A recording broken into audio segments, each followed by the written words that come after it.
Hello and welcome to the IAS academy. आज है तारीख 13 फरवरी और शुरू करते हैं फिल्म स्पेसिफिक करंट अफेयर का न्यूज डिस्कशन। हमारी पहली न्यूज महर्षि दयानंद सरस्वती जयंती को लेकर है। जैसा कि हमको पता है कि जो महर्षि दयानंद सरस्वती है, उनका जन्म हुआ था 12 फरवरी 1824 में गुजरात के तंकारा विलेज में, और एक ब्राह्मण फैमिली में ये पैदा हुए थे। इसी दिन महर्षि दयानंद सरस्वती जयंती हम सेलिब्रेट करते हैं। तो चूंकि इस बार पीएम मोदी ने एक साल का पूरा जो फंक्शन है उसे इनॉग्रेट किया है, मतलब हम एक साल तक जो महर्षि दयानंद सरस्वती जी हैं उनका जो जन्म दिवस है, जो जयंती है, हम एक साल तक सेलिब्रेट करेंगे, क्योंकि ये उनके 200 बर्थ एनिवर्सरी इस वजह से। इसके लिए उन्होंने एक लोगो भी लॉन्च किया। उनका ऐसा मानना है, मोदी जी का ऐसा मानना है कि महर्षि दयानंद सरस्वती की जो फिलॉसफी थी, जो उनकी टीचिंग थी, वो हम आज यूज़ कर सकते हैं कि कैसे हम हमारे पुअर लोगों को और ज़्यादा उन्हें एम्पावर कर सकते हैं, उन्हें और ज़्यादा सक्षम बना सकते हैं। साथ ही साथ हम महिलाओं को और ज़्यादा अपने मेन स्ट्रीम में शामिल कर सकते हैं। उनके प्रति जो प्रेजुडिस है, वो दूर कर सकते हैं। अगर हम यूपीएससी पर्सपेक्टिव से इनके कंट्रीब्यूशन को देखें, क्योंकि यूपीएससी जनरली जो भी लीडर्स होते हैं, जो सोशल रिफॉर्मर होते हैं, उनके कंट्रीब्यूशन पूछती है। तो महर्षि दयानंद सरस्वती जी एक सोशल रिफॉर्मर थे और फाउंडर थे आर्य समाज के लिए। आर्य समाज में पहले भी क्वेश्चन आ चुका है, इस वजह से ये फैक्ट इंपॉर्टेंट हो जाता है। इन्होंने आर्य समाज की स्थापना करी थी 1875 में, और आर्य समाज का बेसिक ऑब्जेक्टिव था एक क्लासलेस और एक कास्टलेस सोसाइटी बनाना। उनका ऐसा मानना था कि जो व्यक्ति जन्म होता है, उसकी जो कास्ट होती है, वो जन्म के आधार से डिसाइड नहीं होना चाहिए। मतलब कि जन्म के आधार पर किसी व्यक्ति के साथ में आप डिस्क्रिमिनेशन करोगे तो वो गलत है। इस वजह से वो एक क्लासलेस और एक कास्टलेस सोसाइटी बनाना चाहते थे। उनकी टीचिंग जो बेस्ड थी, वो वेदास के ऊपर बेस्ड थी। मतलब वो चाहते थे कि हम वेदास से टीचिंग लें, हम वेदास से इंस्पायर हों और वेदास के अकॉर्डिंग हमारी सोसाइटी रन करे। इस वजह से वो बोलते थे बैक टू वेदास। इसके लिए उन्होंने एक दयानंद एंग्लो वैदिक स्कूल भी एस्टैब्लिश किए, जो कि 1886 में बनाए गए थे, ताकि जो स्वामी दयानंद सरस्वती की जो टीचिंग्स हैं वो लोगों को बताई जा सके, पढ़ाई जा सके। इनका फेमस वर्क था सत्यार्थ प्रकाश। इसके ऊपर यूपीएससी ने क्वेश्चन पूछा है कि इसके ऑथर कौन थे। इसके ऑथर महर्षि दयानंद सरस्वती जी हैं। सत्यार्थ प्रकाश मतलब द ट्रू एक्सपोजिशन। तो ये बेसिक फैक्ट हो गए जो यूपीएससी आपसे पूछ सकते हैं महर्षि दयानंद सरस्वती को लेकर। अब चलते हैं आगे। हमारी अगली न्यूज़ पीएम अभिम योजना को लेकर है। अब ये पीएम अभिम योजना क्या है? तो यहाँ पर पीएम अभिम का मतलब है प्रधानमंत्री Ayushman Bharat infrastructure mission, PM अभिम। अब ये न्यूज़ में इसलिए है क्योंकि भारत सरकार ने 13,879 करोड़ जो है वो लोन के रूप में लिए हैं, ताकि जो हमारी जो इंफ्रास्ट्रक्चर गैप्स हैं, हमारी प्राइमरी और क्रिटिकल केयर सेंटर्स में, जो हॉस्पिटल, जो हमारी मेडिकल इंफ्रास्ट्रक्चर जो नीड्स हैं, उसमें जो गैप्स हैं, उसको फुलफिल कर सकें। तो जो लोन लिए हैं भारत सरकार ने, वो एशियन डेवलपमेंट बैंक से लिए हैं 300 मिलियन का। जापान इंटरनेशनल कोऑपरेशन एजेंसी जिका से लिए 50 बिलियन जापानीज येन, और वर्ल्ड बैंक से लिए हैं 1 बिलियन। तो हमने कई मल्टीनेशनल ऑर्गेनाइजेशन से ये लोन लिए हैं। अब हम ये जानना है कि आखिर ये पीएम अभिम योजना क्या है, ठीक है? तो प्रधानमंत्री आयुष्मान भारत इंफ्रास्ट्रक्चर मिशन क्या है कि हमारा जो नेशनल हेल्थ मिशन है, उसके तहत जो भारत सरकार होती है, वो स्टेट को और यूनियन टेरिटरी को हेल्थ इंफ्रास्ट्रक्चर बनाने में मदद करती है। बट फिर भी कहीं न कहीं हमारी जो हेल्थ इंफ्रास्ट्रक्चर है वो इम्प्रूव नहीं हो सकी है। तो इसी गैप को फुलफिल करने के लिए ये मिशन लाया गया था, जिसमें कि जो क्रिटिकल और खासकर जो प्राइमरी केयर फैसिलिटीज़ हैं, उनको थोड़ा-सा स्ट्रेंथन किया जा सके। तो इस मिशन में होगा क्या कि एक तो इसमें रूरल हेल्थ और वेलनेस सेंटर बनाए जाएँगे, ठीक है? Urban health and wellness centre बनाए जाएँगे। साथ ही साथ ब्लॉक लेवल पे पब्लिक हेल्थ यूनिट्स बनाई जाएँगी, और हर डिस्ट्रिक्ट पर एक पब्लिक हेल्थ लैब भी एस्टैब्लिश की जाएगी, ताकि हर डिस्ट्रिक्ट जो है वो हेल्थ इंफ्रास्ट्रक्चर के मामले में सेल्फ रिलायंट बन सके। इसके तहत 5 साल में 64,000 करोड़ का इन्वेस्टमेंट किया जाएगा। तो ये पूरा मिशन है प्रधानमंत्री आयुष्मान भारत इंफ्रास्ट्रक्चर मिशन, जिसका पूरा फोकस है इंफ्रास्ट्रक्चर बिल्डिंग में। अब चलते हैं आगे। हमारी अगली न्यूज़ मीरा इनिशिएटिव को लेकर है। अब ये मीरा इनिशिएटिव क्या है? यहाँ पे मीरा का मतलब है millet international initiative for research and awareness. तो ये एक ग्लोबल इनिशिएटिव है जो कि इंडिया लॉन्च करने जा रहा है। ये अभी प्रपोज़ किया गया है। अभी इसे लॉन्च नहीं किया है, क्योंकि इंडिया के पास में G20 प्रेसिडेंसी है, तो अपनी प्रेसिडेंसी के दौरान इंडिया इसे लॉन्च करना चाहता है, ताकि वर्ल्ड लेवल पे जो मिलेट का प्रोडक्शन है उसे बढ़ाया जा सके और इसके कंजम्पशन को बढ़ाया जा सके। इसके लिए क्या होगा कि ये जो पूरा अवेयरनेस प्रोग्राम है, ये इंटरनेशनल लेवल पे लॉन्च किया जाएगा, ताकि अन्य देशों के साथ मिलकर इसका प्रोडक्शन को बढ़ाया जा सके और एक पूरे वर्ल्ड लेवल पे इसकी एक डिमांड है वो क्रिएट की जा सके।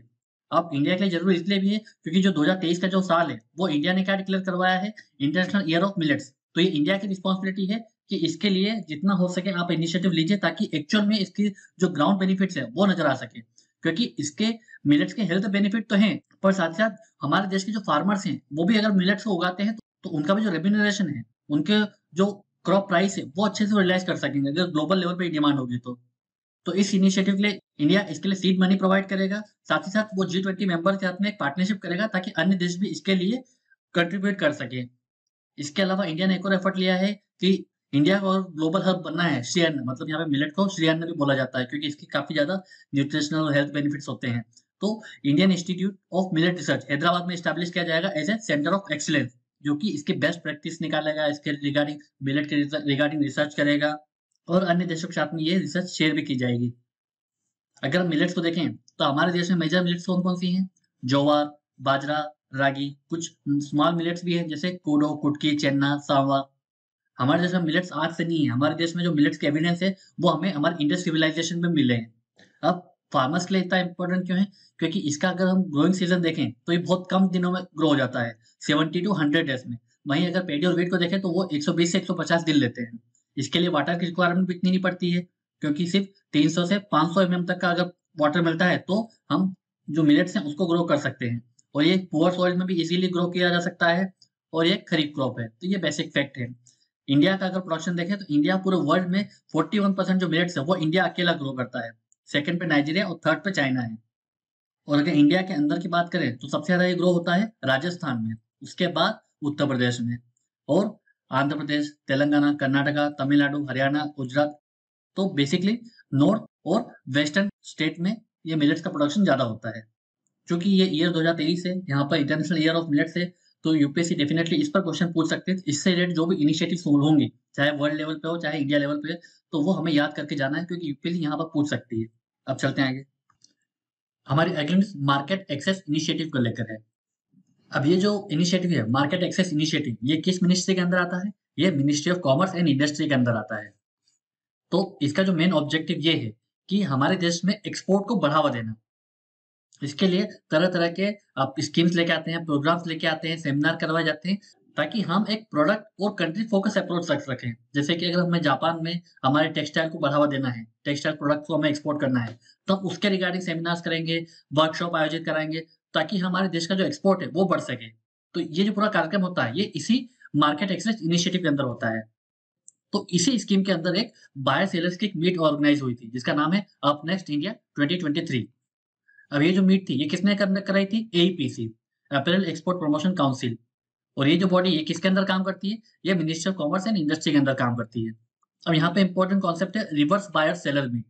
तो रिवर्स बायर सेलर्स का मीट ये होता है कि हम यहाँ पर हमारे जो इम्पोर्ट नेशंस होते हैं उनसे साथ बात करें, हम उनकी प्रोडक्ट की रिक्वायरमेंट समझे कि उन्हें कैसे प्रोडक्ट चाहिए, उन्हें प्रोडक्ट में क्या कुछ एडजस्टमेंट कराने हैं, ताकि उनके रिक्वायरमेंट के अकॉर्डिंग हम वो प्रोडक्ट डिजाइन कर सकें, मैन्युफैक्चर कर सकें और फिर हम उस प्रोडक्ट को एक्सपोर्ट कर सकें।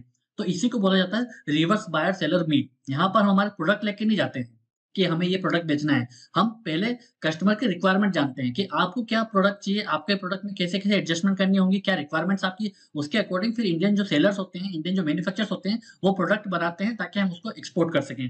तो ये जो रिवर्स बायर सेलर की जो मीट हुई है वो जापान को ध्यान में रखते हुए फिलहाल रखी गई, ये पूरा जो मीटिंग हुई है।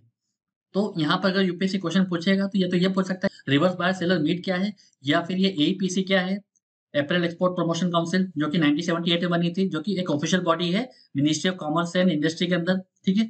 और एक मार्केट एक्सेस इनिशिएटिव पूछ सकती है जो कि एक्सपोर्ट प्रमोशन स्कीम है। तो ये बेसिक फैक्ट हमें याद रखने होंगे। अब चलते हैं आगे। हमारे अगले न्यूज चैंपियन सर्विस सेक्टर्स को लेकर है।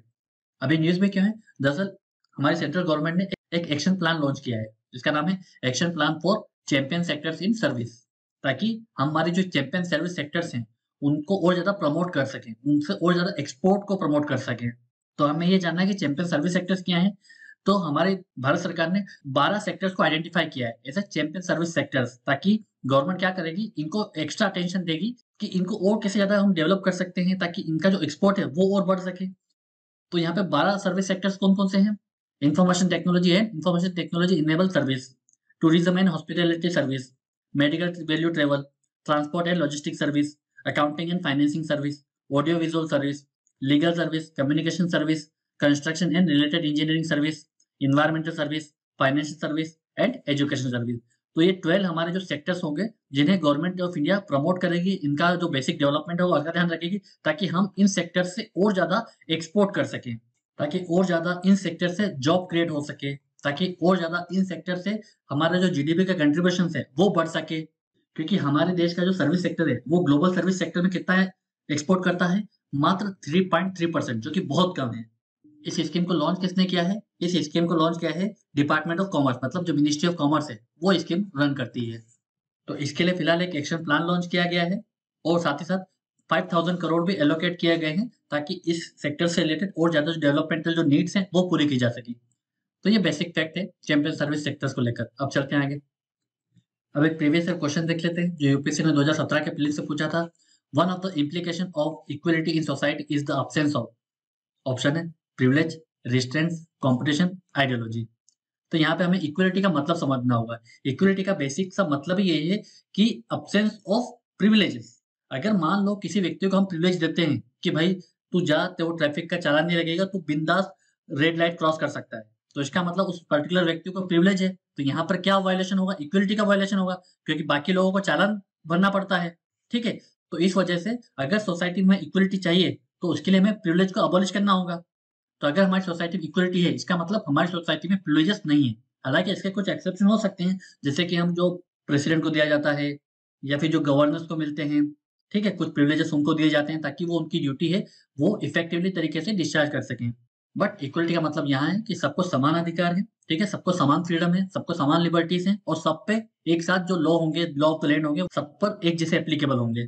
तो इसका आंसर हो जाएगा ए, प्रिविलेजेस। इस वीडियो की पीडीएफ को डाउनलोड करने के लिए आप हमारे टेलीग्राम चैनल को ज्वाइन कर सकते हैं। ऐसे ही और करंट अफेयर के वीडियोस के लिए आप हमारे यूट्यूब चैनल को सब्सक्राइब कर सकते हैं। आज के वीडियो में सिर्फ इतना ही है। Thank you very much.